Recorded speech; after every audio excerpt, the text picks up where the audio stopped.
السلام عليكم ورحمة الله وبركاته. نحمده ونصلي على رسوله الكريم.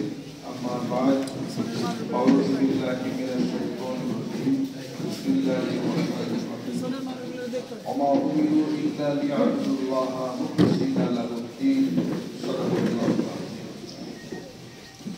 সম্মানিত ওলামায়ে কেরাম, সম্মানিত হাজিরান মজলিস, সম্মানিত মুরব্বিরা, আমার সমবয়সী যারা আছেন সুধীজন,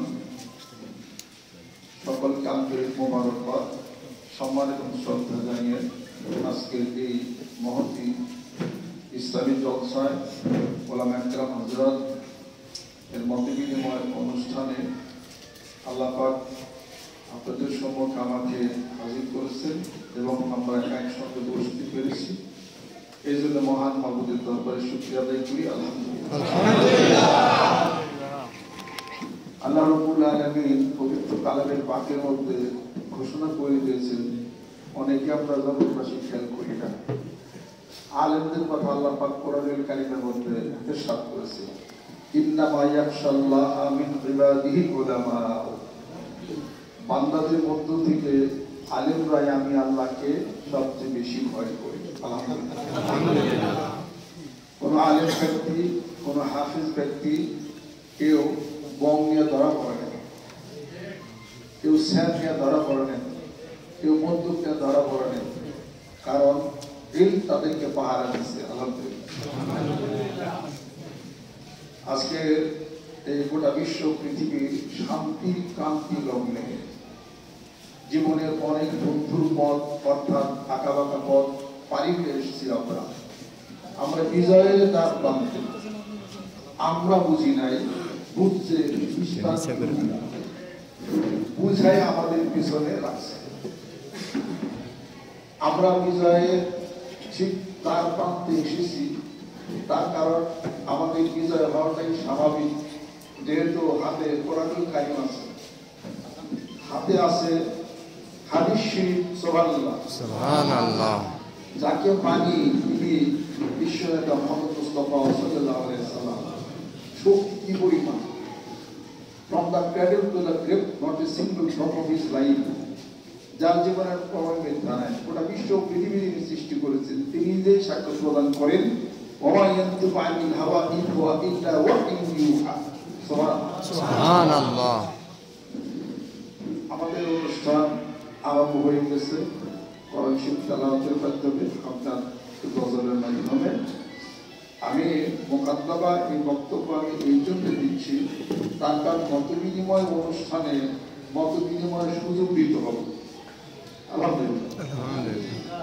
আমি সকলকে ডাক দিছি, এই কথার অর্থ ঠিক না সবাইকে আমি ডাক দেব, কেউ কে আমার ডাকে আসতে বাধ্য, যার যার দায়িত্ব কর্তব্য কাজ, বিভিন্ন মসজিদের সদস্য আছেন, মাদ্রাসার দায়িত্ব আছে, আমি ডাক দেবো, আসার দরকার আছে। সেজন্য আমি আপনাদেরকে সম্মান দিয়া শ্রদ্ধা দিয়া মানিকগঞ্জ দরবার শরীফে এই বিশেষ একটা অনুষ্ঠান ইতপূর্ব হয়, এটাই হলো প্রথম ইবতিদা ওলামায়ে দ্বীন আপনাদেরকে দিয়ে আরম্ভ করছে। আলহামদুলিল্লাহ। এই জন্য সেই বরকতের জন্য আমি আপনাদের সাথে মত বিনিময় এবং আমি কেন এই আয়োজন করছি এটার ভূমিকা যদি আমি না দেই, তাহলে মান্যবর ব্যক্তিত্ব যারা আছেন এখানে ওলামায়ে কেরাম আছেন, তারা তো যে একটি কথা বলার সুযোগ তারা থাকবে, তারা আমার উদ্দেশ্য কি, আমার খেয়ালটা কি, এবং আমি মানিকগঞ্জ জেলার ওলামায়ে কেরাম, ওলামায়ে দ্বীন আরো হযরত যারা আছেন আজকে এখানে বসার এই আয়োজন আমি কেন করলাম, আমি আপনাদেরকে দাওয়াত দিচ্ছি এবং একটা ডাক, যে ডাক আমি দিই নাই, সেই ডাক আল্লাহ দিয়েছে। ইয়া আইয়ুহার রাসূল বাল্লিগ মা উনজিলা ইলাইকা মির রাব্বিকা ওয়া ইল্লাম তাফআল ফামা বাল্লাগতা রিসালাতাহু। সে কোরআনের ডাক, আলাইকুম বিসুন্নতি, আলাইকুম বিসুন্নতি ওয়া সুন্নাতিল খুলাফায়ে রাশিদিন আল মাহদিন আদু আলাইহা বিন নওয়াজিজ। আল্লাহ নবী সাল্লাল্লাহু আলাইহি ওয়াসাল্লাম বলেছেন, অতএব এই ডাক তো আমি দেই নাই, এই ডাক আল্লাহ দিয়েছেন, তার বন্ধু দিয়েছেন। সুবহানাল্লাহ। বল্লুহানি ওয়ালা ভাইয়া ওয়াহাদিস মানি সাইনা ওয়ালা হারাম, এটা তো আমার না, এটা তো নবী সাল্লাল্লাহু আলাইহি ওয়াসাল্লাম, এটা তো আমার না। ওয়া তাসমিউ বিহাবিল্লাহি জামিআ ওয়ালা তাফাররাকু, এটা তো আমার না, এটা তো আমার না, কোরআনের না। ওয়ালা তাসতুল হাজারাতু ওয়ালা সাইয়্যিতু বিল্লাতি হিয়া আহসান ফাইজাল্লাযী বাইনাকা বাইনাহু আদাওয়াতুন কাআন্নাহু ওয়ালিয়্যুন হামীম, এটা তো আমার না, এটা তো আল্লাহ। অত এই ডাক্তার পেছনে আমরা সবাই যাব এক পতাকা তলে। এই পতাকা হলো আল কোরআনুল কারীম, আলহামদুলিল্লাহ। এই পতাকা হলো আল হাদিস শরীফ, সুবহানাল্লাহ। আল কোরআনুল কারীম এবং হাদিস শরীফ, লা ইলাহা ইল্লাল্লাহু মুহাম্মাদুর রাসূলুল্লাহ, সুবহানাল্লাহ ওয়া বিহামদিহি। অতএব আজকে মানিকগঞ্জ দরবার শরীফে সারা বাংলাদেশের বুকে নয়, গোটা বিশ্ব পৃথিবীর বুকে যে জিনিসের কারণে মানুষ পথভ্রষ্ট হয়ে গেল, যে জিনিসের কারণে মানুষের ইবাদত বন্দি নষ্ট হয়ে গেল, জীবন বিপন্ন হলো, সেই জিনিসটা হলো, সেই কথাটা হলো শিরক। সারা বাংলাদেশে যত না শিরকের সরাসরি আছে, তার 15% শিরকের সরাসরি আছে হলো বাবার দরবার, পীরের দরবার, বাজার, এই সমস্ত জায়গার মধ্যে। অতএব শিরক যেখানে আছে, অন্ধকার সেখানে আছে। অন্ধকার দূরীভূত করার দায়িত্ব আলেম সমাজের, এবং সেটা দূরীভূত করবে কোরআন এবং হাদিস শরীফের মাধ্যমে, সুবহানাল্লাহ। আর যারা ঈমান আনবে, এক কাজ করবে এবং নিজে হেদায়েতে থাকবে, এই চিন্তা করবে, আল্লাহ পাক তাদের ওলি হবেন, গার্ডিয়ান হবেন, অভিভাবক হবেন। আল্লাহু ওয়ালিউল্লাযিনা আমানু ইউখরিজুহুম মিনাজ যুলুমাতি ইলান নূর ওয়াল্লাযিনা কাফারু আউলিয়াহুমুত তাগুত ইউখরিজুনাহুম মিনান নূর ইলা যুলুমাত উলাইকা সাবুনাহু ফিহা খালিদুন। তাহলে এইটা হলো এই শিরকের সরাসরি, বিদআতের সরাসরি। লক্ষ মানুষ পদভ্রষ্ট হচ্ছে। আলেম সমাজের দায় দায়িত্ব হলো মাদ্রাসা কেন্দ্রিক না থেকে তাদের সময় মতো পীর সাহেবের কাছে যাওয়া, দরবারে যাওয়া, দাওয়াত না দিলেও যাওয়া। পীর যদি কম্পোস্ট হয়, তার অনুসারীরা 10 লক্ষ কম্পোস্ট হয়ে যায়। কথা ঠিক কি? আমার ইশরিক বিল্লাহি মাকা আন্নামা খাররা মিনাস সামাই ফাতাহতাবহু তায়রু আও তাহবি বিহি ইয়াহু ফি মাকানিন সাহিহ। আল্লাহ পাক আমাদেরকে যেন মাফ করে দেন। আর আরেক অপরাধ হলো হিংসা, পিছনে হিংসা বিদ্বেষ। হিংসা বিদ্বেষ থাকার কারণে কেউ আগাইতে পারবে, কেউ আগাইতে পারবে না। আমরা আগাইতে যাব নিশ্চিত, তার কারণ আমরা বাঘ না, আমরা হইলাম কাবি। গরু আমাদের মালিক, সুবহানাল্লাহ। বাঘের কি মালিক আছে না? বাঘের কি লালন পালন করে, বনে থাকে। আর আমরা হইলাম যে আমাদের মালিক আছে। মালিক কে? মালিক আল্লাহ। এক বাঘ এক কাবিকে দৌড়ানি দিছে তারে খাইবার জন্য। পাশে আসলে পুকুর, সেই পুকুরের মধ্যে গরু যায় ঝাঁপ দিয়ে পড়ছে। পুকুরে পানি ছিল না, ছিল হলো কাদা। বাঘ যায় সেই গরুর পিছনে পিছনে, সেও গরুর উপরে যায় লাফ দিয়ে পড়ছে। পড়ছে তো পড়ছে, গরু কাদার মধ্যে গেছে, বাঘও কাদার মধ্যে গেছে। বাঘ বলতেছে, তুই দেখে শুনে লাভ দিবি না, কেদার মধ্যে লাভ দিবি। আমি যে গাইরা ভালো মোটা পারি না। গরু কয় যে বস, আমিও তো গাইরে গেছি, আমি তো না পারি না। হয়তো দুজনের উপায় কি? তুমি তো আমার খাইবার লেগে দৌড় দিচ্ছ, খাবার তোর খাবার সবার বাঁচার চিন্তা বেশি। বাঁচুন কেউ কি করে? গরু আমি হাসে, কায় তুই হাসুস কে? আমি হাসি মনের সুখী। কি সুখ? হ্যাঁ, কেদার মধ্যে গাইরা বরস মনের সুখ কিরা বল। মনের সুখ বলে কি আমার মালিক পিছিয়ে চাইতেছে, তো আমি আমারে দুধ দয়া খায় আমার দাম আমার মালিক আছে, আমার মালিক আমার টাইনা উঠাইবে আর গ্রামের মানুষ সব মিলে তার পিটাইয়া বিক্রি করবো। তুই তার গেলা দেবো আমাকে। শোনেন, যে দেশ হোক, যে লোক হোক, যে কোনো ধরনের হিসাবপত্র মিলা হোক, বাংলা যদি খাইবার আসে উকিয়াদাই গাড়বো, চিন্তা নাই। দাম্বারনা হাত তাদের বীরা ওরা সুরা বলি শ্রেণী করা উকিয়াদাই গাড়বে, পরে মানুষ লাঠি নেই বেরিয়ে পারবে, কোনো না করবো। আর আমাদের উপরে মালিক আছে, সেই মালিক আমাদেরকে রক্ষা করবে। জোরে বল সুবহানাল্লাহ। ওয়াকানা হাক্কান আলাইনা নাসরুল মুমিনিন। জোরে বল সুবহানাল্লাহ। আল্লাহ পাক বলেন, মুমিন বান্দাকে আমি সাহায্য করব, আমার কুদরতের উপরে ওয়াজিব হয়ে যায়। সুবহানাল্লাহ। অতএব আমাদের মালিক আছেন, সেই মালিক আল্লাহ। আর যারা আগ্রা সংসারে খাইবার চায় ওরা পায় অগপি দিয়েই ভূতা ছাড়া আমাদের লাইফ গার্ড কিছু নাই। কোরআন যার হাতে, হাদিস শরীফ যার হাতে, গোটা বিশ্ব পৃথিবী তার হাতে। কোরআন যার হাতে, তিনি মুসলিম এবং তিনি মুহসিন, তিনি মুমিন, তিনি খুলুসিয়তপূর্ণ একটা ব্যক্তি যার হাতে কোরআন আছে, হাদিস শরীফ আছে এবং সে সেটা আমল করে। এই ব্যক্তি, তার কোনো ভয় নাই, তার কোনো চিন্তা কোনো কিছু নেই। আজকে যাই হোক, গোটা বিশ্ব পৃথিবীর বুকে এই অশান্তি, এই সব কিছু ছড়িয়ে আছে। সারা পৃথিবীর বুকে টাকার অভাব নাই, পয়সার অভাব নাই, অভাব একমাত্র হলো শান্তি, অভাব একমাত্র হলো একতা। আর আল্লাহ পাক বলে, একতা থাকো এবং তোমরা যারা আমি আল্লাহকে বিশ্বাস করো, আমার সালেহ নেককার বান্দা যারা আছে, শোনো, এই গোটা বিশ্ব পৃথিবীর সমস্ত কিছুর মালিক আমি আল্লাহ। আমি আল্লাহ এই জমিন তোমাদেরকে দিয়ে দিলাম। সুবহানাল্লাহ। আন্নাল আরদা ইয়ারিসুহা ইবাদিয়াস সালিহুন। সুবহানাল্লাহ। এই জমিনের মালিক আমার নেককার বান্দারা। সুবহানাল্লাহ। অতএব জমিনের মালিক কেউ না, জমিনের মালিক আল্লাহ। আল্লাহ দিয়ে দিয়েছেন আমাকে। সুবহানাল্লাহ। জিকির করি, নামাজ পড়ি, একটা আল্লাহকে বিশ্বাস করে চলছি, জমিনের মালিক আমার খারাপ। এখনো গোটা বিশ্ব পৃথিবী এখনো মুসলিম রাজ্যে আমাদের কাছ থেকে ধার করে নিয়ে ওরা ভিক্ষা কইরা খায়। এই কথার মধ্যে কোনো সন্দেহ নাই।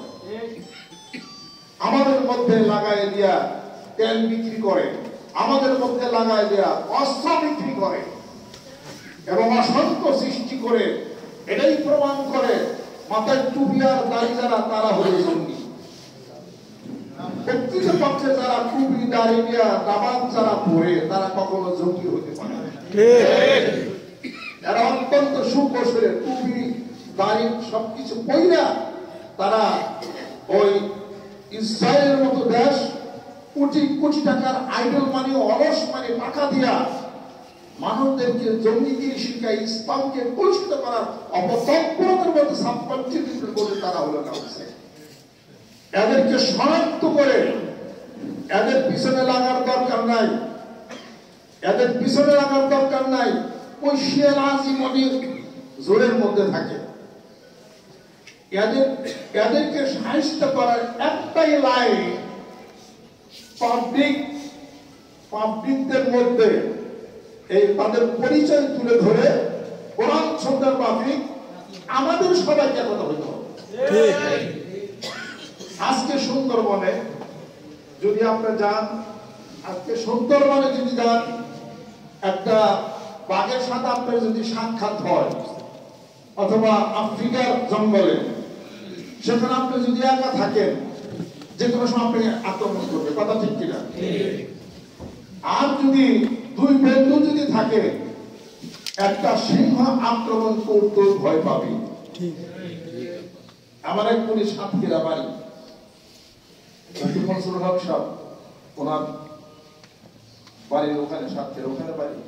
ওনার আত্মীয় আমার কাছে, সে আমার সাথে গল্প করলো যে আমি বলবো সুন্দরবনের কাছে থাকেন, বাঘের গল্প কর না, এই কারণ যাইবেন না ওখানে। আমি বললাম আমি এই সুন্দরবনে জেনে হে আমি যাইতে চাও, ওই বাঘের গল্প বললো। কি গল্প? যে আমরা দুই ভাই গেছি, আমার পিতাকে বলছি যে ওখানে কাঠ করাইতে যায় না, কাঠ করাইতে গেছে, বাপরে বাঘে নিয়ে গেছে। আমরা দুই ভাই গেছি কাঠ কাটার জন্য সুন্দরবনে, কাঠ কাটার জন্য গেছি, দুইজনে দুই ঝ্যান নিয়ে গেছি। এমন সময় দুইটা হরিণ খুব জোরে দৌড় দিল। খেয়াল করলাম হরিণ যখন দৌড় দিয়ে গেছে, পিছে বাঘ আছে, পিছে বাঘ আছে। আমরা দাঁড়িয়ে গেলাম, কিন্তু দেখতে দেখতে দেখে বাঘটা চলে আসছে পাইয়া। আমাদের তো জানা বোঝা যাচ্ছে বাঘ সরাবে কেমনি, এই কায়দা আমাদের জানা আছে। দুই বাইরে রাইখা যদি এক ভাই দৌড় দিত, বাঘের হাতে মারা পড়তো, অথবা দুইজনই দৌড় দিলে যে কোনো একজন মারা পড়তো। কথা ঠিক কিনা বলে?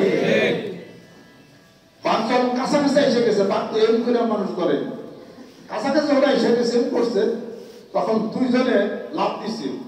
লাভ দিয়ে উঠে একজনের স্যানের সাথে আরেকজনের ছেন ঠাস করে বাড়ি লাগাইছে। প্রচন্ড একটা শব্দ হয়েছে, ওরা দুজন লাভ দিয়ে পড়ছে, বাঘ উল্টে তো, আর ওরা উল্টে বাড়ি মিলে তো, বাঘ নিতে পারবে না। কারণ কি? আল ইত্তেহাদ কুওয়াত, একতাই শক্তি। আল ইত্তেহাদ মানে ইখতিলাফ। আজকে যদি আমি একা থাকি, তাহলে ওই যে শোল মাছ আরেক শোল মাছের খাবে, তো মাছের আবার কি আমি জানি, ওই ছোট মাছের নেন্দা খাই, খোল খাই, একবার লাস্টে মাছটা নিয়ে রাখা। আপনি আমি যখন ভিন্ন ভিন্ন থাকবো, তখন পাঁচজনের পেইসা, ইসলামের দুশ্মন যারা পাঁচজনের পেইসা তারা ধরবে না, কখনই ধরবে না। পাঁচজনকে একসাথে ধরলে পাঁচজন একসাথে হয়ে যাবে, একজনকে টার্গেট করবে, একজনকে তারা টার্গেট করলে কোন লোকটার একটা গতি আছে সমাজের বুকে, তার কথা মানুষ চলে উঠে পৃথিবী সীমিত, কয়েক নেতা তাকে ধরবে, একজনকে ধরবে, ধরিয়া তার জীবন শেষ করবে, নেতৃত্ব দিবেন কিন্তু আবার আরেকজনকে ধরবে, কেস দিবে, মামলা দিবে, মোকদ্দমা দিবে, জেল খাটাবে, হাজত খাটাবে। পাঁচজন যদি একত্রিত হয়ে যান, কখনোই কোনোদিন পাবে না। একজনের বিপদে আরেকজন আগে আসবে না, আসেন নাই ঠিক, আপনি যখন বিপদে পড়বেন সেও তখন আগে আসবে না। এই একতার অভাবে গোটা বিশ্ব পৃথিবীতে আমরা রাজত্ব করতে পারতেছি। বিপরীতে খ্রিস্টানদের মধ্যে আছে একতা। খ্রিস্টানদের মধ্যে খ্রিস্টান মারামারি করছেন, খ্রিস্টানরা কিলাকিলি করছেন, মারামারিটা আমরা হুজুর আমরা করতেছি, বিষয় আমরা মারামারি। খ্রিস্টানদের মধ্যে কোনো মারামারি নেই, কাজে ঝগড়া নাই, টাকা পয়সা ব্যয় করে, রাস্তাঘাটে দুই নম্বরই করে না, তারা খাদ্যে ভেজাল দেয় না, তারা ঠিক মতো পড়াশোনা করে, তাদের ধর্ম প্রচার করে, টাকা পয়সা ব্যয় করে, সব কিছুতে খ্রিস্টানরা করে। দেখবেন বিশ্ব পৃথিবীর বুকে খ্রিস্টান ধর্মের লোকজনিত বেশি। ইসলাম ধর্ম এখনো দ্বিতীয় স্থানে আছে, তবে আগামী 20 বছরে খ্রিস্টান ধর্মকে ছাড়িয়ে যাবে ইসলাম ধর্ম জনসংখ্যা। তাহলে পরে আমাদের দেশে আজ প্রায় 55-60 বছর হয় ইসলামী আন্দোলন চলছে। ভারতে প্রায় 200 বছর হয় চলছে। সেখানে তাহরিকে দেওয়ান আরো যত যারা আছেন, ওখানে 200 বছরের ইসলামী আন্দোলনে তারা পাওয়ারে যেতে পারে না, নাকি পারছে? পারে না। আমাদের দেশে কিন্তু 60 বছর হয়ে গেছে, ভালো আছে।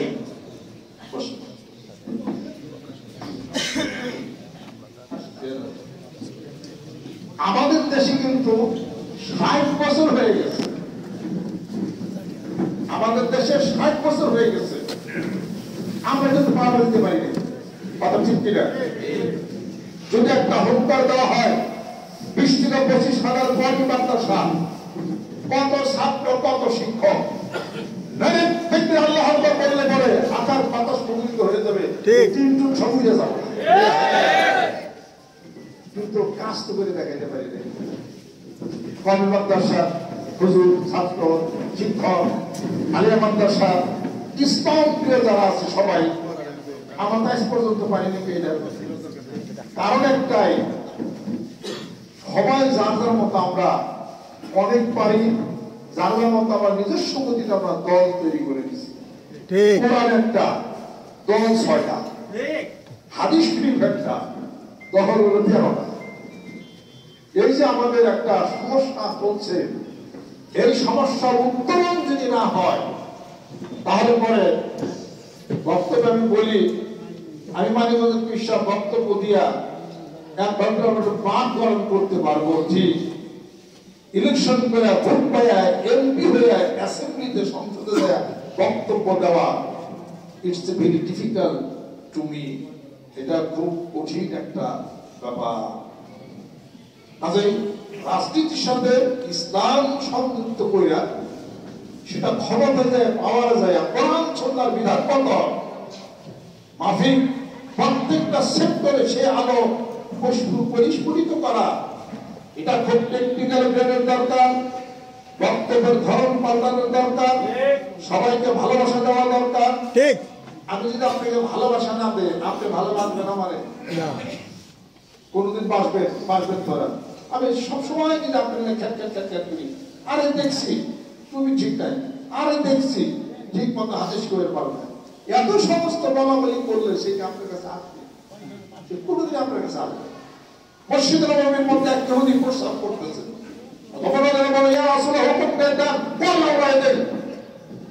আল্লাহ রাসূলের সামনে অবস্থা, আল্লাহ রাসূল বলেন উতরুকু আলা হালিহি, ছেড়ে দাও, প্রস্তাব করতে দাও। প্রস্তাব শেষ হয়ে গেল, ডাকলো, এটা আমাদের ইবাদতের জায়গা মসজিদ, এখানে প্রস্তাব করে না। লোকটা চলে গেল, বাড়ি তো চাইতে পারে নাই, অন্তরের মধ্যে ইনকিলাবের সৃষ্টি হয়ে গেছে। এমন মানুষ পারতো পারার ধরে আমাকে এত ভালোবাসা বললো, নিশ্চয়ই মানে ভালো হয়ে আসছে। ইয়া রাসূলুল্লাহ, মুসলমান সুবহানাল্লাহ। ইতিহাস তো অনেক জায়গায়, অনেক আপনারা আমার চেয়ে বেশি জানেন। তাহলে পরে আজকে আমাদের দেশে সব জায়গাতে কোরআনকে ভালোবাসে লোকের অভাব নাই, হাদিসকে ভালোবাসে লোকের অভাব নাই। জুমার নামাজে যাবেন, জায়গা পাওয়া যায় না, তারা দিতে চাইবে, হায় রে পিছনে বলে খারাপ লাগে। এত মানুষ, এত নামাজ, এত জিকির, এত বড় বড় গরু জব করে, খুব ইসলামের বাসে দেয় না। ঘটনা কি, ভুল যায় ভুল জায়গায়, সবাই ভুল যদি যাইতো তাহলে কোরআনকে যারা ভালোবাসে তারাই তাহলে পাওয়া যায়। ভুল যাই করে, ভোট কালেকশন করা মানে মানুষ কালেকশন করা। মানুষ কালেকশন না করতে পারলে ভোট কালেকশন পারবেন না। ছোট্ট একটা উদাহরণ আমি দিই। আমি একটা মাহফিলে গেছিলাম, এই শ্রমিকপুর মানিকগঞ্জের উত্তরে, দৌলতপুর ওখানে আমি বিপ্লব আসছে, ওখান থেকে আলেমন আমার আসছে। ওই এলাকায় একটা মাহফিল যাওয়ার পরে লোকজন নেই, কিন্তু মানুষজন কমছে, অল্প কিছু দরকার। কি হয়েছে, মাসখানে আগে এখানে একজন মাহফিল করে খেয়ে গেছে, ওই এলাকার ফকিরের দিল, ওই এলাকা টকসুল লাল চিমটিয়া, মানে চিমটিয়া লাল সব এই কিসিমের মানুষ। পরে এই হুজুরে শরীয়তের মশলা করবে একটা বিপদ হয়েছে, চুল বড় হারাম, মাছের পানি খাওয়া হারাম, পিঠাও হ্যান কইয়া, তারপরে তারা মন খারাপ করে সব বাড়তে গেছে। যখন তার মাস কেটে পরে আমার মাহফিলের কথা হয়েছে, তার মানুষের কয় কি, তোমার মাহফিল এক করে তোর বাবা নাই, শুধু আমাকে দাড়ি মুসকাইনে চলে গেছে, আমার আড়াই স্বামী কেসিতে করবে, খুঁজা মজা দেখুন কি করেছে, দরকার নাই তো আছে। আমরা ভাই বাবা আছি, শরীয়তের আমরা হোক না, আমরা মার হতে বাধ্য হই। আমরা কি এক বিপদ এগুলো করেছে। ওদের বাইরে আনন্দেন যে সম্মানিত এলাকাবাসী, আজকে গেলে শরীয়ত, তরিকত, হকিকত, মারিফতের বয়ান হবে, আপনাদেরকে আসার জন্য আহ্বান করা হয়েছে। এবং এই মাহফিলে কারোর কোনো দুর্নাম, কারো কোনো কষ্ট দেওয়া হবে না। এই আলাম দেওয়ার পরে যে লোক একটা কাইতেছে, আস্তে আস্তে সব হয়ে গেল, পরে আমি বক্তব্য দিলাম। আমি ফকিরের দিকে তাকে তো বড় শরীর কথাও বলি না, আমি কিচ্ছু বলি দিতে মানবতার বক্তব্য দিচ্ছে, আলাপ আলোচনা করছি। তারা বলছে যে না ওই এই বিশ্বাস ভালো আছে, কিছু কয় নাই রে, মুড়ি দেওয়া চায়। আমার কথা মরিদ করে জিকির করলে জিকির নালে যদি ভিতরে ঢুকে ইত্তাকে ফেরাসতের বরকত পাই না আমি আব্দুল বিন উরিল্লাহ আমি জিকির তো এই আলো ঢুকলে ওই আলো বাঁচিয়ে নিয়েছে। ওর সবাই মুড়িদ হয়ে গেল। কারণ আমরা তো কানপাঞ্জা করে শুরু লাগছে, আমরা তুমি কিন্তু আমরা ব্যক্তিগত ব্যাপার, সেগুলো জিকির করেন যতদূর পারে নামাজ পড়েন এটা করবো। এখন তো কত মানুষ সেখানে হয়ে গেছে। গাজীপুরে আপনি অনেক বয়তি, ওই এলাকার সবসময় নাম করা বয়তি, রেডিও তো গান গাইছে, তার পরিবেলা নিয়ে আইসা সে হচ্ছে এরকম ভাবি ওরা সবকিছু আছে, কি মেলায় বাংলা যন্ত্রপাতি সবকিছু আছে। ওই মুড়িদ হইতে পারে এক শর্তে, আমি গান বাংলা বলে ছাড়া পারবো না, আমাদের মুখে আপনার ব্যক্তিগত ব্যাপার, আপনাকে জিজ্ঞেস করেছেন। পরে সেই জিকির ধরে গান বাংলা বাদ দিছে, মাথায় টুপি জুব্বা দাড়ি, তার বাড়িতে আমার দাওয়াতে নিয়ে গেছে। এত বড় বাক্স গাজীপুর সামনে, এই বাক্সের মধ্যে কয় হতে জানে যে বাঁশি তবলা টবলা সবকিছু আলহামদুলিল্লাহ। সেই লোকের কত মানুষ দিয়ে আসছে।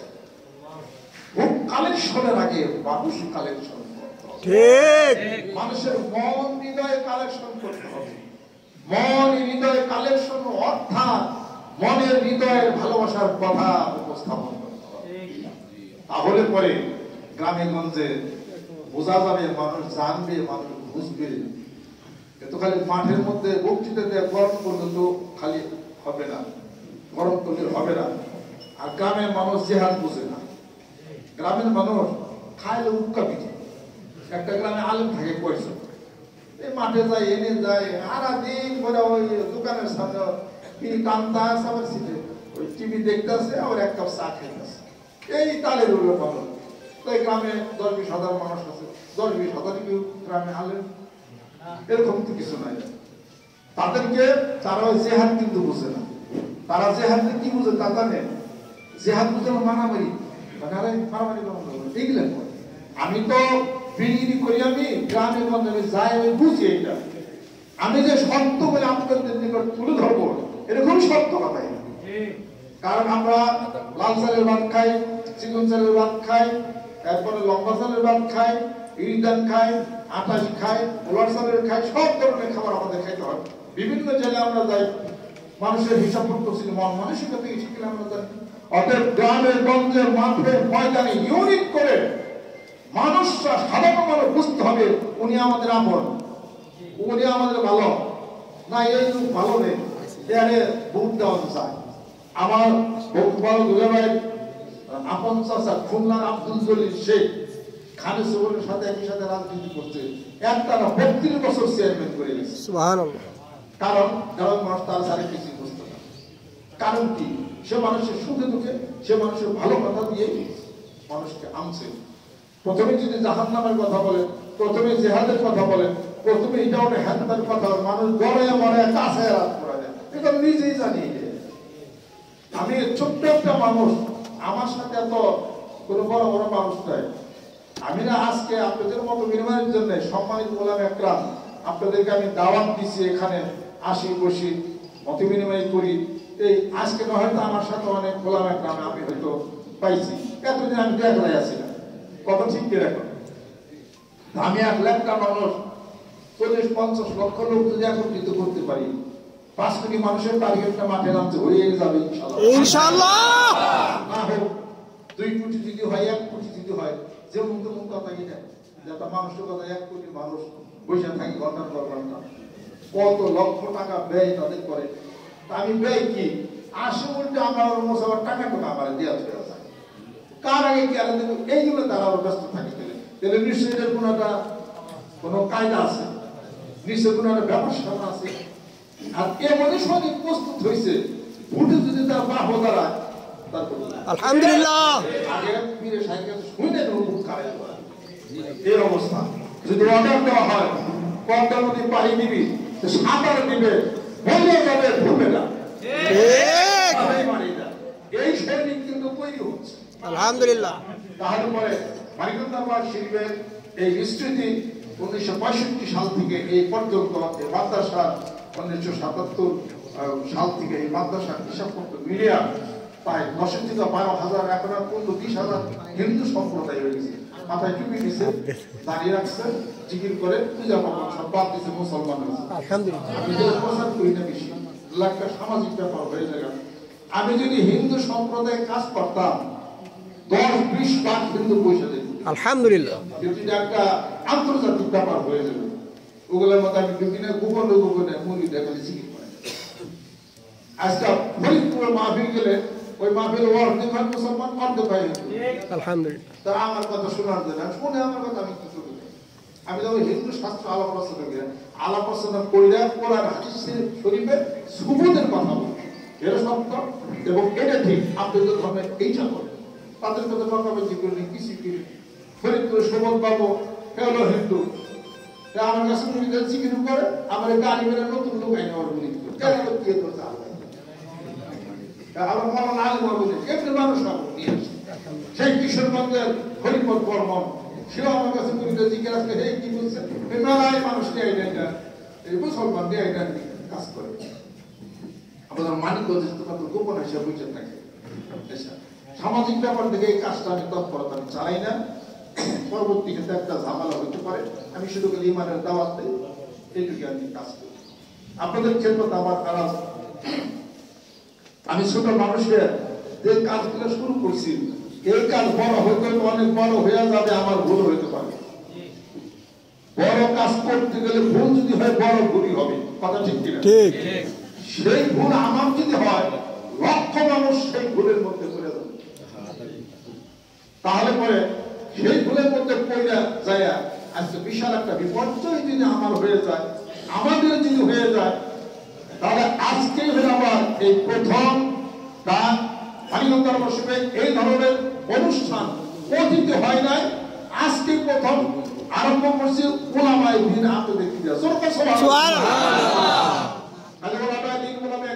আজকে তশরিফ করেছেন, আন্তরিক মোবারকবাদ আপনাদের কাছে জানাই। এবং যারা আসতে পারেন নাই ব্যস্ততার কারণে, আবার আমাদের আমি তো আসলে অন্য জায়গা থেকে কাউকে আনার কোনো প্ল্যান আমার ছিল না, শুধু মানিকগঞ্জ জেলাতে। পরে খেয়াল করলাম যে ওই মিজানুর রহমান সাহেব ওনাকে একটু বলি, পরে উনি আসতেন, কিন্তু উনি ছিলেন জার্মানিতে। আবার বাইদার মানুষ আবু মুসা সাহেব উনি আসতে ওনার 7 দিনের প্রোগ্রাম। আগে থাকতে আমার এই প্ল্যান আমার ছিল, কিন্তু মানিকগঞ্জকে দিকে আমি শুরু করি মানে এটা করছি। আগামীতে ইনশাআল্লাহ তাআলা হয়তো আরো বড় সড় হতে পারে, আলহামদুলিল্লাহ। আপনাদের দোয়া দেন। অতএব মানিকগঞ্জের যত ওলামা একরাম, হাফেজ কারী, মুর্শিদুল ইমাম, খতিব আন্তরিক মোবারকবাদ, সম্মান এবং শ্রদ্ধা জানাই এই অনুষ্ঠানে এবং এই আয়োজনে। আপনারা সাথে আমার চলাচল, তারপরে চিন্তা চেতনা আহলুস সুন্নাত ওয়াল জামাতের আকীদা বক্তব্য বাদশা এক কথায়। আর এবং আবু হানিফা রাহমাতুল্লাহ ও তার জীবনের উপরে আমি থিসিস লিখছি, ওটার উপর আমি I obtained PhD doctor of philosophy. এটা আমি পিএইচডি করছি ওখান থেকে। এবং ইসলামী ফাউন্ডেশন ওটা আমার বইটাও ছাপাই দিয়েছে 10 লক্ষ টাকা দেওয়ার মতো। তাতে আমি হানাফি মাযহাবের একজন মানুষ। আল ইমাম আবু হানিফা ওয়া মুসাহামাত ফি ইলমিল ফিকহ এইটার উপরে, তাহলে পরে আমি হানাফি মাযহাব এবং আহলে সুন্নাত ওয়াল জামাতের আকীদা। তারপর ফাজিল আসদারুল উলুম দেওবন্দ মাদ্রাসা মাসকাত মাজাজে দুর্বিয়াতে এই মাদ্রাসা প্রতিষ্ঠিত কওমি মাদ্রাসা। আর আগে পড়ছি কওমি মাদ্রাসা, আমার আলিয়াতে পড়ছি, ইউনিভার্সিটিতে আমি পড়ছি, সালাউদ্দিন শাহ হুজুর কাছে আমি রওজাতুল আদব পড়ছি লালবাগে। আব্দুল মজিদ ঠাকুর তখন ছিলেন, মুফতি আব্দুল পয়সা তখন ছিলেন। তাহলে পরে এটার প্রতি আমার মহব্বত, ভালোবাসা এবং মানিকগঞ্জ এই কামিল আলিয়া মাদ্রাসায় পড়াশোনা করছি। এখান থেকে ফাজিল পর্যন্ত ফাজিল পাস করছে। তাই কিছু হোক, সব মিলে আমি চাই কোরআন সুন্নাহর ভিত্তিতে মানিকগঞ্জের প্রাণকেন্দ্রে একটা দরবার প্রতিষ্ঠিত হয়েছে, যেখানে লক্ষ লক্ষ লোক আসে, কোটি মানুষের সমাবেশ হবে। সেখানে ওলামায়ে দ্বীনের পদচারণা যদি বেশি বেশি থাকে, আলেমদের স্পর্শ যদি থাকে, তাহলে পরে এটা সুন্দর হবে, এটা আরো ভালো হবে। এবং সেই জন্য মানসিক কোনো দূরত্ব থাকলে সেই দূরত্ব নিরসন করে সামনের দিকে আগাইতে হবে। পিছে চিন্তা করলে মানুষ পিছনেই যায়, ঠিক। পিছে চিন্তা করলে মানুষ পিছনে যায়, আর সামনে চিন্তা করলে মানুষ সামনেই আগে যাবে। যেরকম সুবহানাল্লাহ। এই জন্য আমাদের দেশের কান্তি লগ্নে যেভাবে আমাদের দেশ চলছে, প্রতিবেশী দেশ ডাইনামামে হোক, আমাদেরকে ভয় করে দেখায়, ভয় কোনো কারণ নাই।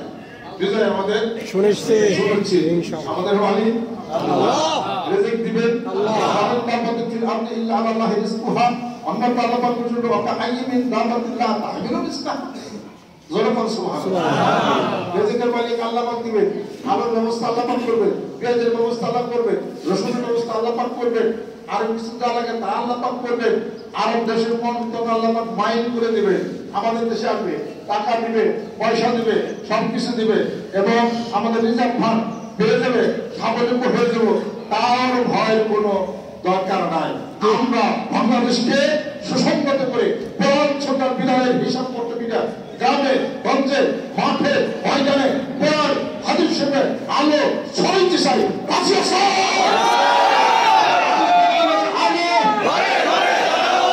আর হাদিস শরীফের আলো,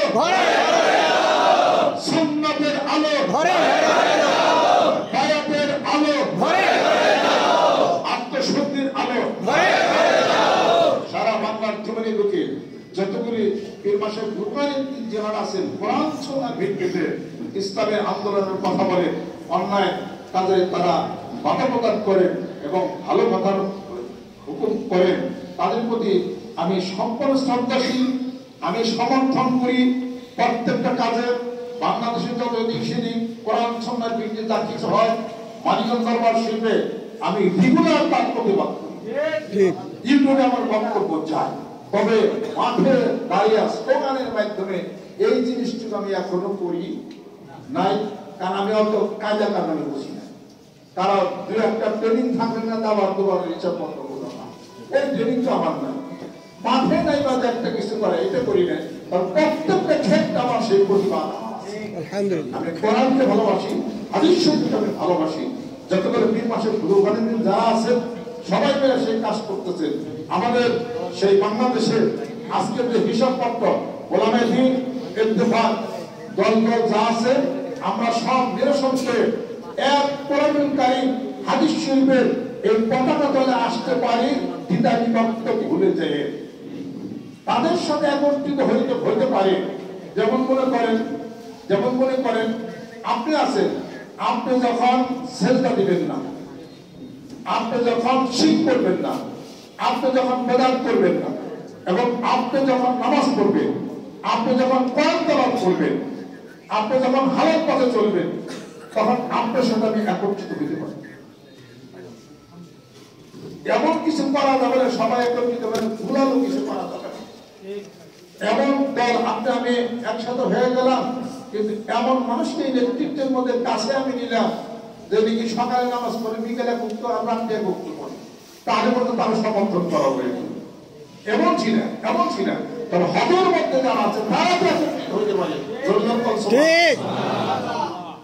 ছোট্ট কথা বলি, আমি তো আসলে কোনো পার্টির কথা নিয়ে আমি এখানে আসলে প্রকৃতপক্ষে বুঝি নাই।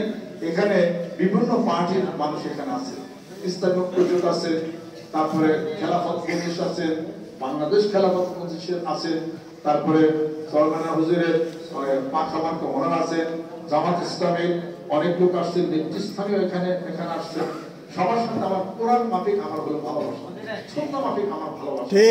আমার এমপি হক দরকার নাই মানিকগঞ্জ। আপনারা তো মনে করেন না যে আমাদেরকে দাওয়াত দেওয়া ওখানে একটা পার্টি বিক্রি করে মনে একটু রিভার্সাল। আমার কোনো এমপির দরকার নাই, মানিকগঞ্জের মেয়রের দরকার নাই, সিআইও তো নাই, এগুলো কোনো দরকার নাই।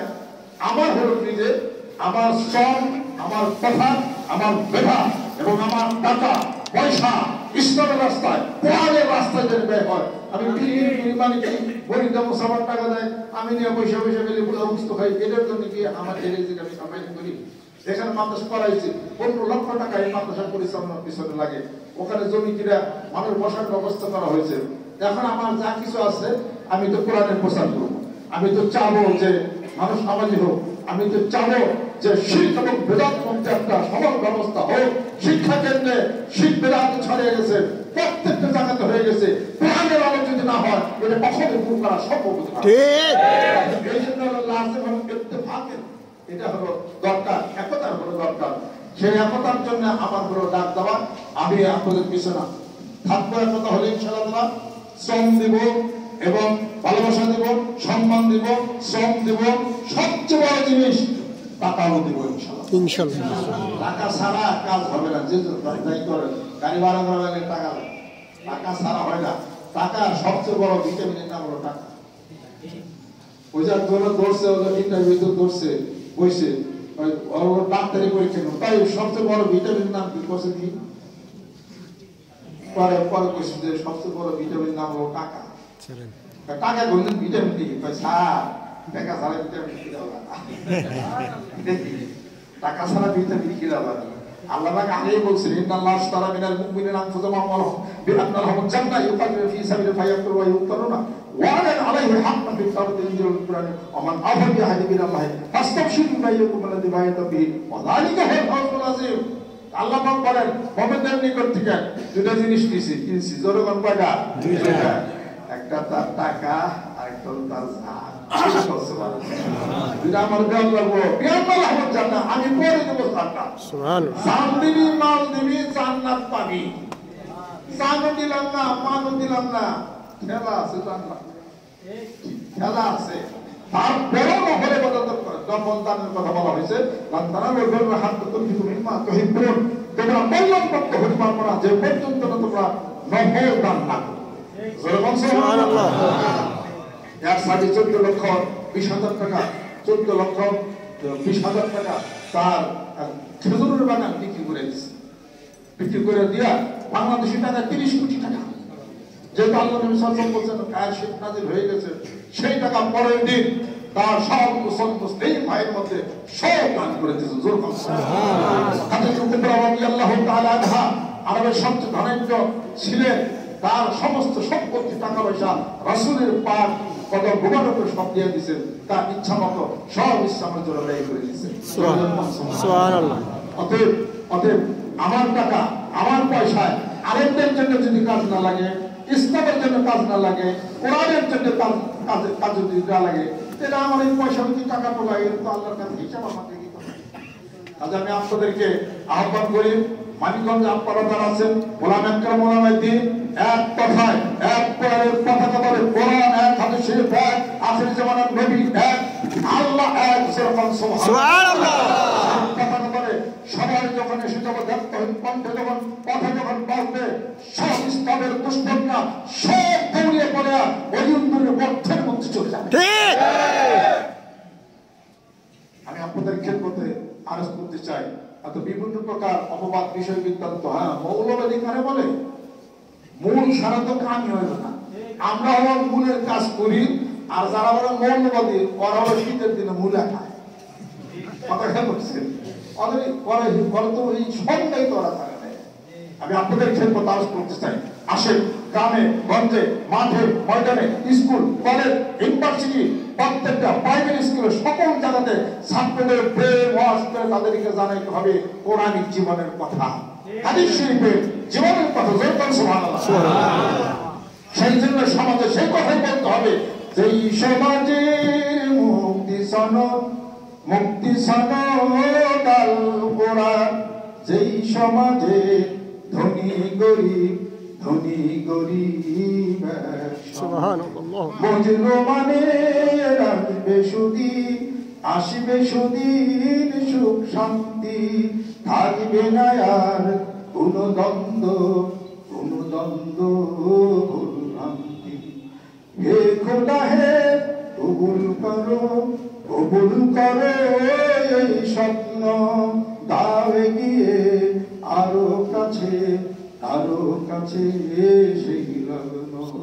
কোরআন এবং হাদিস শিক্ষা সম্পর্ক গ্রামে গঞ্জে মাঠে ময়দানে সেই ফলন ঘটাইতে হবে এবং সেই সঙ্গে বায়াত গ্রহণ করাইতে হবে মানুষদেরকে, যে অন্যায় কাজের প্রতিরোধ করে তুলবে, সব কাজের আদেশ দিবে, ওজনে কম দিবে না, আত্মশুদ্ধির ব্যবস্থা করবে, ধ্যান খেয়াল করবে, আল্লাহর জিকির করবে, আল্লাহর জমিনে আল্লাহর হুকুমত কায়েম করবে এবং প্রয়োজন হলে ভূতের টানা অর্থ দিয়া ইসলামের এই ঝান্ডাকে উন্নীত করে ধরতে হবে।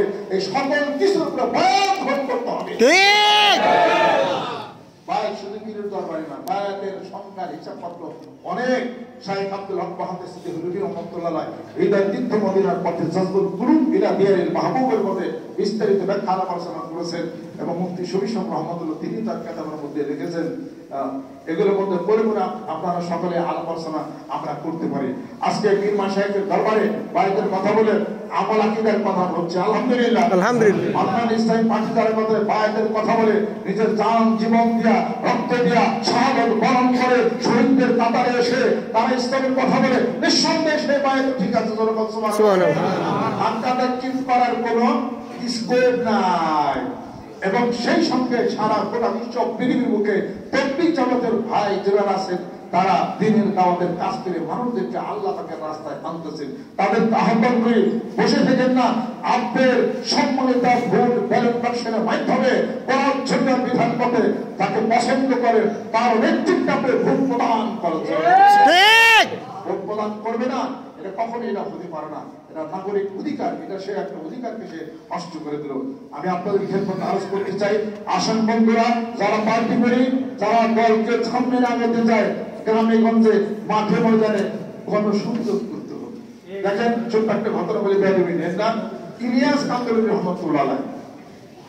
তবলিগ জামাতের প্রাতিষ্ঠানিক রূপদানকারী, প্রাতিষ্ঠানিক রূপদান করেছেন ইলিয়াস কান্দরী রহমতুল্লাহ।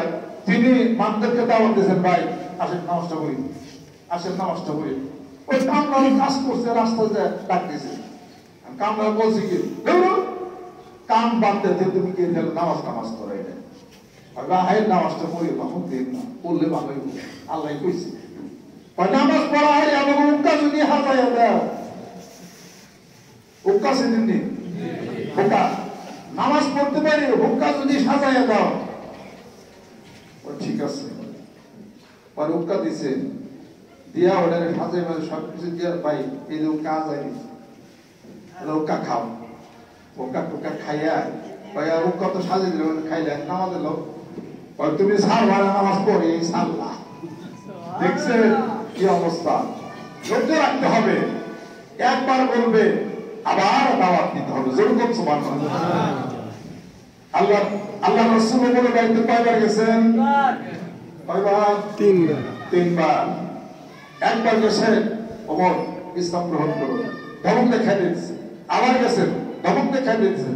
তৃতীয় দিন গেছে ওমর সেই পাথরটার উপরে পা দেয় ঘরের মধ্যে যায়, সেই পাথর নিক্ষেপ করছে রাসূলের মাথার মধ্যে, মাথা ফেটে রক্ত বের হয়েছে। আল্লাহ নবী সাল্লাল্লাহু আলাইহি সাল্লাম বলেন, হে আল্লাহ ওমরকে শাস্তি দিও না, ইসলাম জাহানের খলিফা তুমি মারা দাও। আল্লাহ জোরে বল সুবহানাল্লাহ। এমন কথা নাই যে রাসূলের কথা এদিক সেদিক হয়েছে। সুরাকার বলতেন সুরাকা পা তো গায়ে গেল, এখন কি করবি? আবার গায়ে গেছেন বুড়াও গায়ে সুরাকাও গায়ে। তারপরে আল্লাহ রাসূল দোয়া বুড়ার পা উঠে গেল হিজরতের সময়। এখন সুরাকা বলে কি আমি যে আপনাকে ধরতে পারলাম না, আমি যে আপনাকে মারি নাই বা ক্ষতি করি নাই, হ্যাঁ এই জন্য আপনি কিছু দিবেন না। আল্লাহ তুই তো ঘোরা পয়সা তুই বরবাদ করে কিনা তাও তো আমি কিছু দৌড়াইছি, কিছু তো পাই। এই মুসলমান কিছু তো পাই। সুরাকা যা তার পারস্য সম্রাটের মুকুট দিয়া দিলাম। সুরাকা বলতেছে অনেক পারস্য সম্রাট মুকুট দিলেন আপনি দিবেন না, তাই আল্লাহ নবী সাল্লাল্লাহু আলাইহি কিছু বললেন না। রাসূলের একটি কথা মহান দরবারে চলে যায়। সুবহানাল্লাহ। এরপর ওমর রাদিয়াল্লাহু আনহু জামানায় যখন পারস্য যখন বিজয় হলো তখন সব্যের মধ্যে মালের মধ্যে সেই মুকুট বসে। সুরাকা তখন জীবিত ছিল। ডাকতেছে এই সুরাকা রাসূল বলেছেন তোমাকে পারস্য সম্রাটের মুকুট দেওয়ার জন্য, দেখো তোমার মুকুট তুমি নিয়ে যাও। সুরাকা মুকুটটা ধরে চোখের পানিতে মুখ ভাসাইছে। রাসূল বলছে ইসলাম জাহানের খলিফা বানায় নাও। ইসলাম জাহানের খলিফা হয়ে গেছে। যখন সুবহানাল্লাহ। এরপর যখন ওমর রাদিয়াল্লাহু আনহু পার মধ্যে মাথা গেছেন ঘুমাইছে গেছেন একদিন, তখন ওই মাথার সেই কাঁটাটা ফাটাটা তখনও ছিল, দেখে দেখে তখন কাঁদতেছে। যাই হোক এই যে ব্যাপারটা